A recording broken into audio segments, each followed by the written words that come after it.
The Lone Ranger was ambushed and captured by an enemy Indian war party.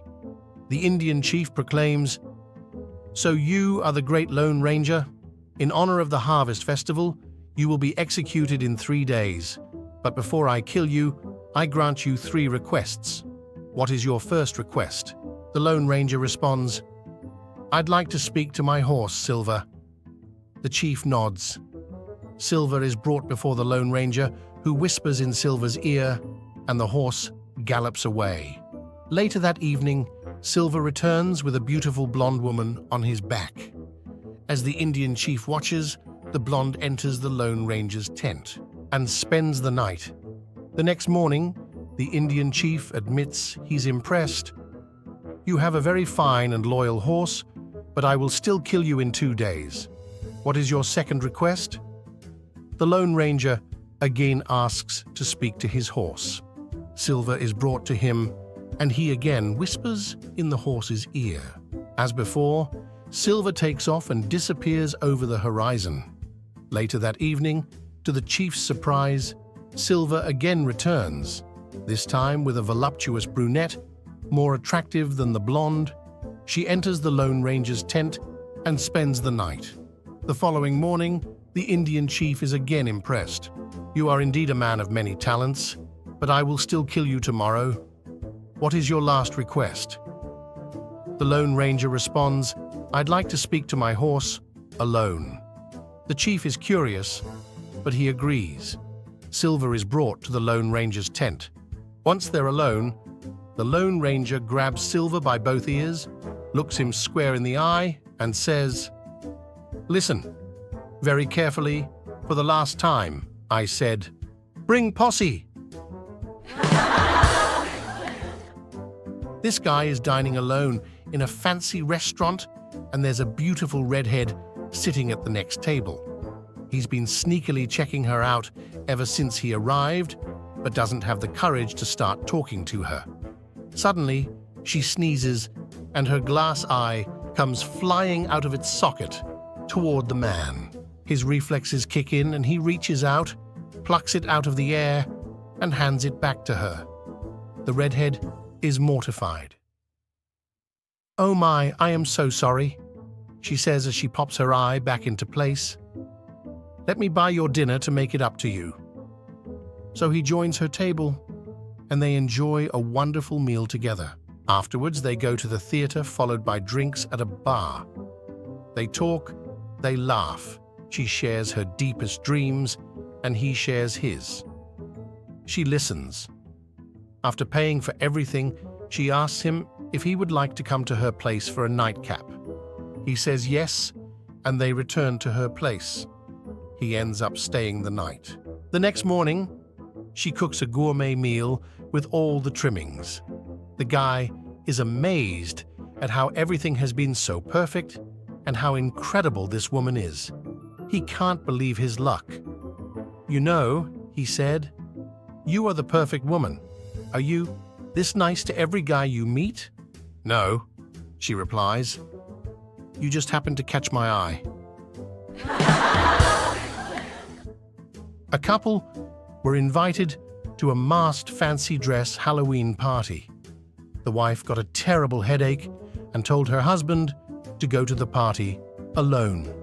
He, being a devoted husband, protested, but she argued and said she was going to take some aspirin and go to bed, and that he should go alone and enjoy himself. So he took his costume, and away he went. The wife, after sleeping soundly for about an hour, woke without pain, and as it was still early, she decided to go to the party. As her husband didn't know what her costume was, she thought she would have some fun by watching her husband to see how he acted when she was not with him. So she joined the party and soon spotted her husband in his costume, cavorting around on the dance floor, dancing with every nice chick he could, copping a little feel here and a little kiss there. His wife went up to him, and being a rather seductive babe herself, he left his new partner high and dry and devoted his time to her instead. She let him go as far as he wished, naturally, since he was her husband. After more drinks, he finally whispered a little proposition in her ear, and she agreed. So off they went to one of the cars and did the dirty in the back seat. Just before unmasking at midnight, she slipped away, went home, put the costume away, and got into bed, wondering what kind of explanation he would make up for his outrageous behavior. She was sitting up reading when he came in, so she asked what kind of time he had. "Oh, the same old thing. You know I never have a good time when you're not there." "Uh-huh," she said. "Did you dance much?" He replied, "I'll tell you. I never even danced one dance. When I got there, I met Pete, Bill Brown, and some other guys, so we went into the spare room and played poker all evening. But the guy who borrowed my costume said he had the time of his life." Maria just got married, and being a traditional Italian, she was still a virgin. So, on her wedding night, staying at her mother's house, she was nervous. But her mother reassured her. "Don't worry, Maria. Tony's a good man. Go upstairs and he'll take care of you." So, up she went. When she got upstairs, Tony took off his shirt and exposed his hairy chest. Maria ran downstairs to her mother and says, Mama, Tony's got a big hairy chest." "Don't worry, Maria," says the mother. "All good men have hairy chests. Go upstairs. He'll take good care of you." So, up she went again. When she got up in the bedroom, Tony took off his pants, exposing his hairy legs. Again, Maria ran downstairs to her mother. Mama, Tony took off his pants, and he's got hairy legs." "Don't worry, Maria," says the mother. "All good men have hairy legs. Tony's a good man. Go upstairs, and he'll take good care of you." So, up she went again. When she got up there, Tony took off his socks, and on his left foot, he was missing all 5 toes. When Maria saw this, she ran downstairs. Mama, Tony's only got a foot and a half." Her mother replies, "Stay here and stir the pasta. This is a job for Mama." A family went to a nudist camp for their vacation. The son came back to the tent and shouted, "Wow, Mum, you should see some of those girls. They have got these huge—" His mother cuts him off. "Yes, well, the larger they are, the dumber the woman." The next day, the boy comes running back to the tent again and says, "You won't believe some of the guys out there. They have this huge—" Once more, his mother interrupts. "Yes, well, like I said, the bigger they are, the dumber the man." "Really?" said the boy, frowning with puzzlement. "We might be in trouble, Mum." "Why do you say that?" she inquires. He responds, "Because Dad's out there talking to a really stupid girl. And he's getting dumber by the minute." When Forrest Gump died, he stood in front of St. Peter at the pearly gates. St. Peter said, "Welcome, Forrest. We've heard a lot about you." He continued, "Unfortunately, it's getting pretty crowded up here, and we find that we now have to give people an entrance examination before we let them in." "Okay," said Forrest. "I hope it's not too hard. I've already been through a test. My mama used to say, life is like a final exam. It's hard."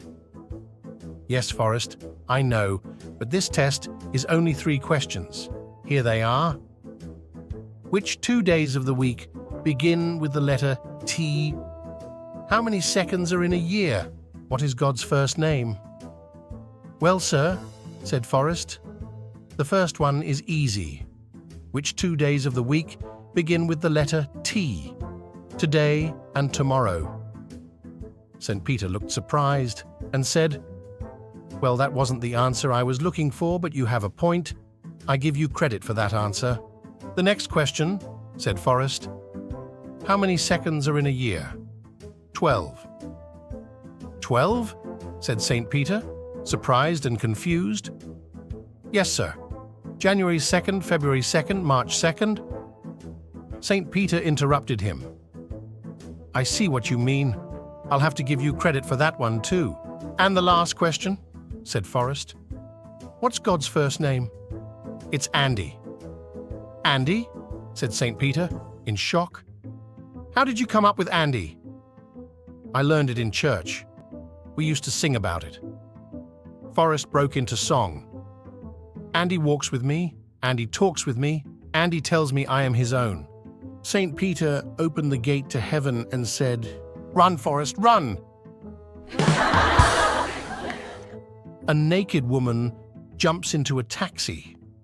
The taxi driver stares at her, looking her over from top to bottom. The woman is offended and asks the taxi driver, What's the matter? Haven't you ever seen a naked woman before? The taxi driver responds, Oh, it's not the fact that you're naked that bothers me. Then why are you looking at me that way? She retorts. Well, Mum, I'm looking at you and thinking, where the heck is this lady keeping the money to pay for this ride? My friends, it takes a lot of time to create videos, and 99% of viewers watch videos without subscribing. Subscribe to the channel. This will help me continue to work.